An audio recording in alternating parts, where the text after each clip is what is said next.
Alright, game two of Friday night. That was an absolute blockbuster game. Went the way that nobody expected, but wow, was it entertaining. I did not want that to end, and extra time would have been great for viewing, but also for fantasy purposes. But wasn't to be. That's okay. But yeah, let's get into these scores. So Connor Watson, wow, he is just bliss. 2 tries, 88 points. What more can you ask for? 80 minutes as well.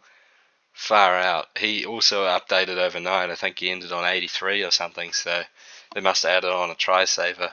I'm not too sure. But man, what a game from Watson. He was just a tackling bot. And he had a few carries as well where he broke a few tackles. It was very nice to watch as an owner. And yeah, I think if you don't own Watson, I think he is a buy. And I'm not just saying that because of the 2 tries and the big score. Wow, I'll go back on that. Look, I think next week Roosters should have their troops back. Watson may not get the 80 minutes, and he could. I originally projected him to score 55 in the 70 minutes, to average out around there. But look, he was just.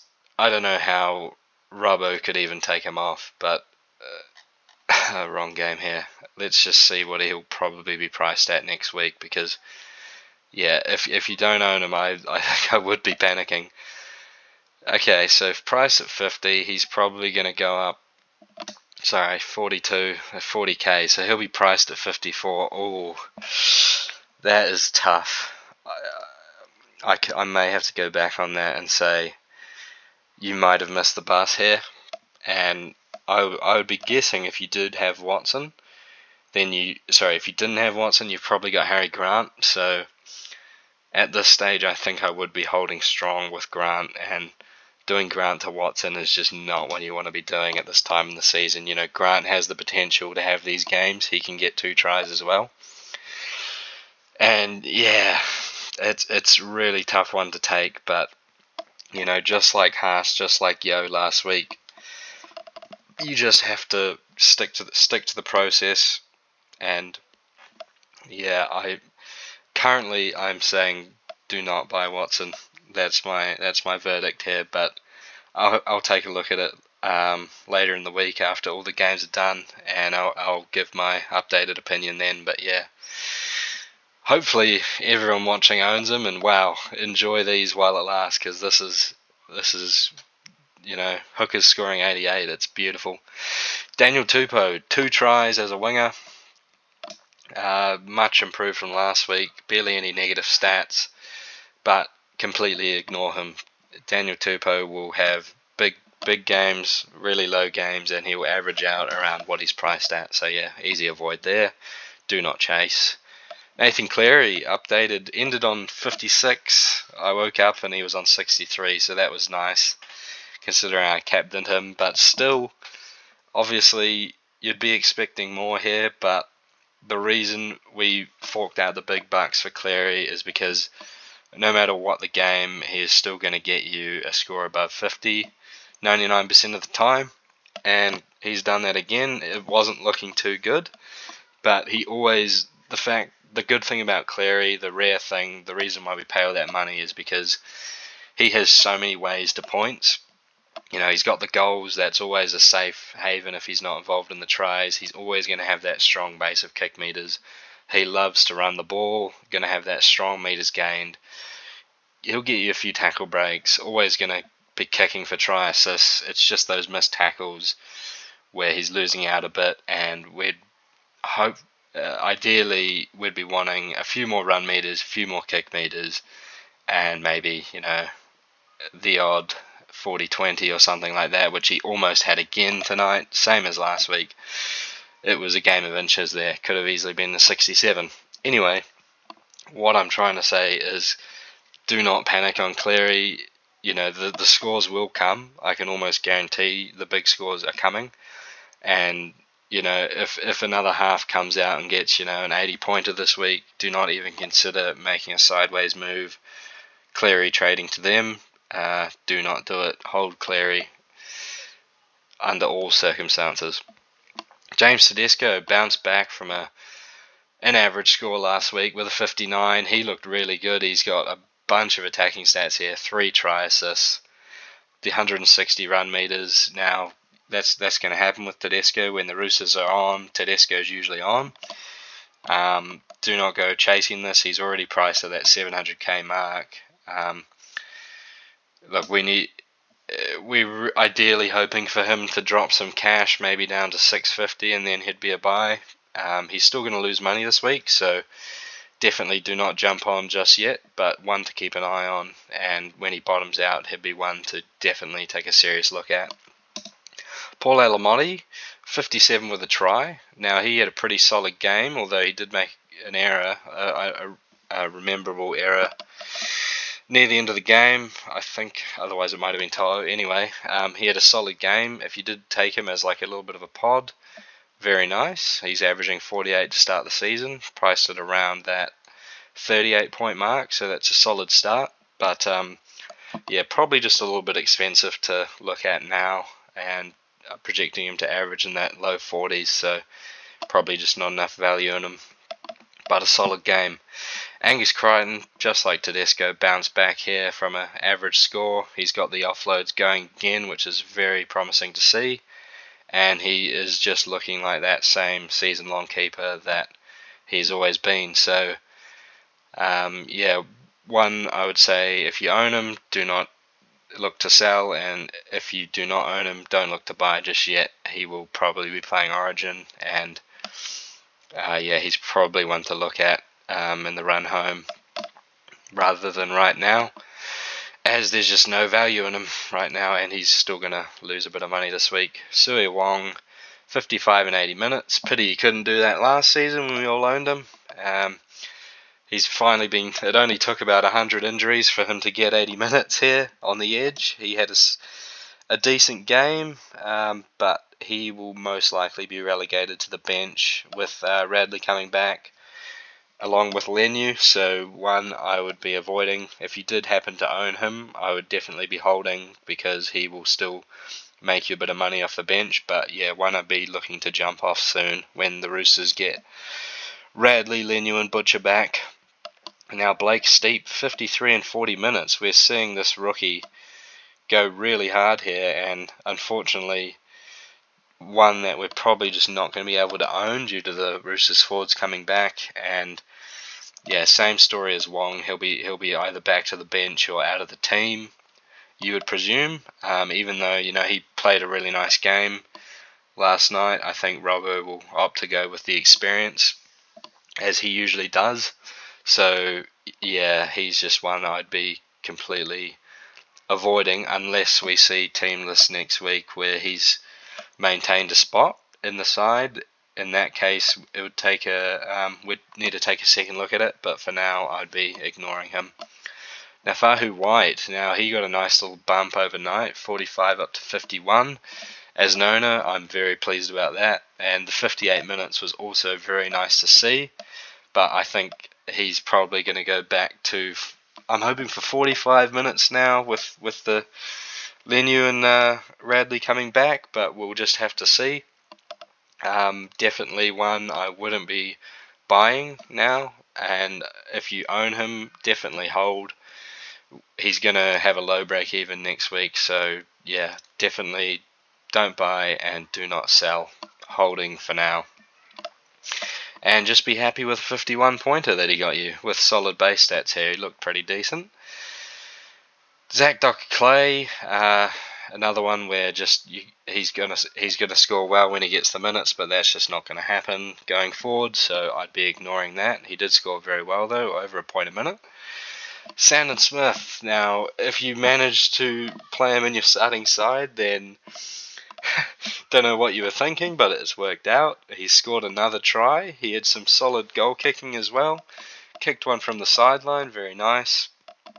Not too many negatives, just the 4 missed tackles. So, yeah, pretty solid game actually. 16 tackles, 100 run meters. He's definitely one that we're going to have to think about putting into our starting side. I wouldn't say doing it, but definitely giving it a bit more thought than what we may have been doing in the first 2 rounds. But once again, he's not going to score a try every week. That would take him down to 39. But the key here is that he's making money, and hopefully everyone jumped on. A lot of people would have. If you don't have him, he's going to be priced at, probably 320k next week. I just don't know if he's a buy at that point, but one to discuss later in the week. But the thing is, his job security is the best out of the cheapies, so he's definitely one to think about. And yeah, if you own him, happy days. If you started him, even happier days. But Sanders Smith, go you good thing. Lindsay Smith had an early HIA, passed it thankfully, but could not back up the 67 from last week. As we saw, that's just not sustainable, that PPM. But a solid 41, but at the price, over 600k, you're really hoping for high 40s at the bare minimum. And hopefully no one chased that 67. But yeah, I think this is probably what we're going to be expecting more from Lindsay Smith. I'd say 50 to 55 minutes for 40 to 45 points. But yeah, if you own, I'd definitely be holding, but I would not be jumping on if you're a non-owner. Chatty Townsend, 41. He's just a bit irrelevant, isn't he? I just don't. With the plethora of halves that we have, I wouldn't be going in on Chad Townsend. This is probably as good as you're going to get here. He's got, the kick meters, barely any negative stats, and a couple of turnover tackles. So yeah, don't be fooled by this score here. Casey McLean comes back from that failed HIA with a 38 with a try. Fairly solid game, statistics-wise. He looked a bit like a rookie out there this week, but that's going to happen. We're more worried about the stats anyway. And he'll drop to about 385k. Hopefully, if he can drop down to 350k, I think we should take a serious look at him, as it seems like he is nailed onto that wing spot, and the points are definitely going to still come for Penrith, I would say. So, yeah, maybe give him a couple more weeks, and then a bit of serious consideration for him there with the duel, even more helpful. So, could be an option there for one of the cows that we've currently got. If they look like they've sort of made their money, he could be a pivot option there. Robert Toya had a nice bump overnight as well, up to 38 points, so that is solid as you're getting as a rookie 230k centre. If you don't own him, I really hope you jumped on this week, because he's going to make a lot of money this season, and I can't see him getting dropped anytime soon. So yeah, he's one that I almost say must have, and he's one that you pretty much can start on your centres week to week. So yeah, hopefully everyone's got Toya and enjoy the ride. Dom Young, 36. Standard game, got a try. Price too expensive to be looking at this point, but wouldn't be looking at him. Sorensen didn't play the 80 again, but 68 minutes. He's just one I would not be touching at all, because for him to be worth buying, he would need to be playing the 80. So yeah, wouldn't be looking at him. Nonganitawaze, another solid score, but it really felt like he would have scored more fantasy points here. He set up a try. He looked good in defence as well. But just the 35. But he's still going to be making you that slow cash there. Another one I'd say probably don't buy, but if you own him, definitely don't sell. Just hold him for as long as you can. That jewel is always going to be handy, and he definitely looks involved, and I think he's definitely going to score you like a 30-pointer-ish from week to week. Nothing too low. So, yep, that'll be him. Liam Martin back down to earth after a big score week 1. 33 and 77 minutes. Not too sure what happened there. I can't remember, but definitely just irrelevant. Do not look at Liam Martin. Dylan Edwards came off with a groin injury, I believe. So he's one that's going to start dropping some cash now. and one to not look at yet, but if he gets down to that low 600 point, definitely one to look at. So him and Trebojevic, hopefully they can free fall their price, but yeah, not one to look at right now. Liam Henry only got the 26 minutes, which was a bit surprising, I guess, just being eased back in from injury. Obviously over 1 ppm as usual, but that did include a try. No negative stats, solid as you get. But yeah, one to hopefully drop a little bit of cash, and if we see him start picking up the minutes, he could be a definite option there, as his ppm is just, one of the best in the NRL. So that jewel is also handy. So keep an eye on him, but one to leave for now. And here's the highlight of my night, Isaiah Yeo. I do not own him, and I never seen anything better than 30 points in 80 minutes. Backed up the 70 with a 30. I couldn't really believe my eyes at half time when he was only on about 16, but this is just an extreme anomaly for Yeo. I can't remember the last time he even scored below 40. We'll take a quick look just for stats sake, but I would definitely be saying that's going to be his lowest score for probably the next 3 seasons, barring injury. We got nothing here. We got a 40 and 76. Still nothing. Still looking. 35 and 75. Looks like we're going to have to go all the way back to 2021. He's got an 8 and 9 minutes. Apart from that, nothing in the 30s. 2020. We got a 35 and 48 minutes. Still nothing. We have to go back to his second row and centre days, where we've got some average scores here. So 2019, it's basically his worst score since 2019. So if you're an owner, do not panic. As frustrating as it would be, you've got to put this one behind you and move on. You know what you have. You have one of the best players in the game, one of the most fantasy relevant locks that plays 80 minutes a game in the middle, no matter what, no matter if they're winning by 50. So Isaiah Yeo, I don't know what on earth happened here. He didn't even look that bad on the field, but he just probably was missing, 10 tackles, missing a few extra run meters, missing a tackle break and an offload that he usually manages to find. So, yeah, all I'll say is he is basically never going to score 30 points ever again for the next 5 years.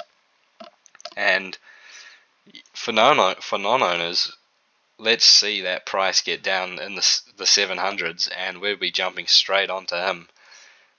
So yeah, that's Isaiah Yeo. Mitch Kenny, 26 and 80 minutes, had one of those games where he just misses all his tackles and doesn't do much else. One I would definitely not be looking at all. Always seems to hang around that 500k mark, no value there. Tago, 22 and 80 minutes. So he's one that, he was priced at 36 to start the season, and, a couple years ago he did average 50 points playing at centre. So he was one people definitely might have had a look at, and he's come out and started the season with a 25 average. So he is one where his price is going to drop if he gets down to that low 400s price and Penrith start coming into a bit of form. I would be seriously considering Tago, as he is a player that has, a pretty low floor, as we can see, but his ceiling can be, 80, 90 points. But yeah, his run meters are down here, and then just not really any attacking stats, but definitely one to keep an eye on. Dane Laurie came on at fullback for Dylan Edwards when he came off, just point per minute, but one I would just be ignoring as long as he's starting on the bench. But he could be starting at fullback next week. I would definitely still just be ignoring, unless Dylan Edwards is confirmed to be out for at least 4 games. I wouldn't be looking at Laurie. To'o had a bit of a shocker, probably his worst game I've seen him play ever. 21 points in 80 minutes with the try. He made some crucial errors that just, I wouldn't say cost Penrith the game, but cost them some chances. But yeah, Toto, he'll be better for the run. He'll definitely come back from this. If you did somehow own him, I wouldn't be jumping off at all. He's definitely one that can bounce back with a 2-try 80-pointer, and Penrith just are too good to be this low fantasy scoring for too long. So yeah, hopefully for non-owners he can drop some cash as well. We've got a few Penrith players that we need to keep an eye on here. Leota at 21 and 42 minutes. That's fairly low PPM there, but he's just one that, his minutes are capped at 40 minutes, and I would just not be looking at him at all. Same goes for Eisenhuth. He's just going to get the junk minutes, so he's definitely one to avoid. Jack Cole. Now, hopefully you didn't start him, but he was definitely one that I was considering starting, but I thankfully chucked him in my loop slot. Just the 19 points, and it looked like he was trying really hard out there, but just fantasy-wise, the missed tackles, he made a few bad errors, and the base, he's got the tackles base, the run meters base isn't there, the kicking isn't there. He's going to have games where he gets like mid-30s, but he's going to need a few attacking stats to get there, and although he did get, Cleary was giving him quite a lot of ball there, he just, on this occasion, he didn't do too much with it. But I don't think he'll get dropped here. I think, it's only one average game. Cleary's probably not going to drop him for that, but we'll just have to wait and see. But yeah, I think going forward, he is one to hold on to, and just not start in your starting 17. And at this current moment, if there is someone that you need to pivot to that you've missed, I think Cole could be a candidate to be moved on. But then that would just be, if you have to spend a trade there, I would ideally be holding, because I think he will have some better games. This is just not one of them. Now we've got Lasalu and Fiketti, two guys who are probably going to be out of the side next week. Didn't get the minutes this week, and yeah, both just avoids. And if you have them, then they're probably going to be sells next week. Same as Makatoa, completely irrelevant, will be out of the team next week. Garner, not one to look at while he's coming off the bench. And Savala, love seeing him make his debut with a massive crowd of people cheering him on. That was really cool. But yeah, he'll be out of the side next week, so don't be looking at him. Alrighty.